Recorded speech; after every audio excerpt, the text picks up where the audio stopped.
once again at the Dotonbori Bridge, showing you Glico Man here in the background, who is pretty historic as far as icons in Osaka.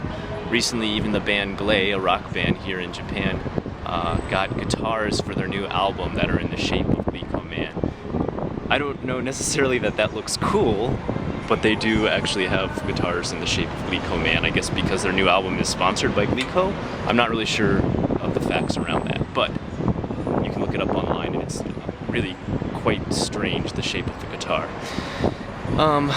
Anyway, today let's get on to the topic of, and this is a question from a viewer. Only really one, maybe two people have ever written me about this, but I thought it was a really good topic, and that is there anything that still surprises you in Japan? Like, is there anything you learn on a daily basis that you still get surprised by? And yeah, definitely. I mean, there's tons of things. I guess for this JFAQ, I'll just give one example. I recently learned Kokeshi, the word Kokeshi, and you can actually say Sono no Kokeshi koi, and that means this girl looks like a Kokeshi doll.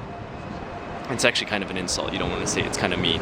Kokeshi doll, you can look them up online. It's a doll with a big wooden head and no arms.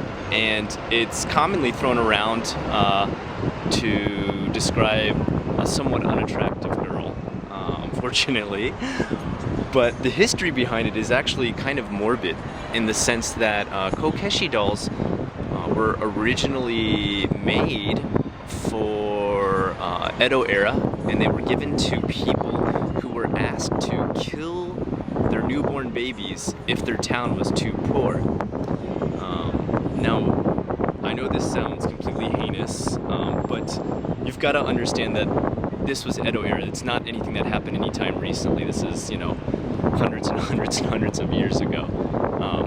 So please realize it's the equivalent to medieval butchery. Okay, obviously medieval times for Europe were, pretty harsh. So the same went for Japan. So please do not judge. I don't want to hear anything about like, oh wow, that's horrible, I can't believe they do that. Obviously you know some of the things that happened in medieval Europe during this time. So I would prefer you don't try to judge that in the same way, right? Would you say, oh, everybody in Europe is a butcher because of what they did during medieval times? It'd be ridiculous, right? So the same goes for Japan. Please don't judge it by this.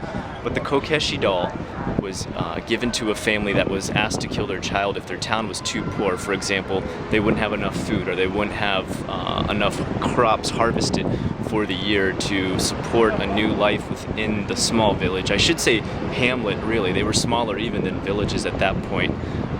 Usually this could be just due to a bad harvest, but it also could be to a greedy samurai ruler or shogunate ruler. But for the most part, it was something that was practiced. They were given this Kokeshi doll, and that Kokeshi doll was then placed in the area that the child would sleep as a reminder of that life that they had to take. For me, I feel like that would be extremely morbid and unfortunately insanely sad to have to actually look at that doll every time and remember the child that you had to actually kill yourself. This is due to the fact that during those times, obviously there was no such thing as Planned Parenthood or abortions. They would just have the child and then kill it. Now, once again, please realize the butchery of this is due to the fact that it was a medieval age almost. I say medieval age, but really in Japan we call it Edo era. And obviously, it's a word that some people use but don't actually know the history behind. And once I found that out, it was quite a big surprise. So that's just one example of things that still surprise me in Japan. If you have more questions about this story today, of course, feel free to write me. As always, I am Unrested, and this is JFAQ.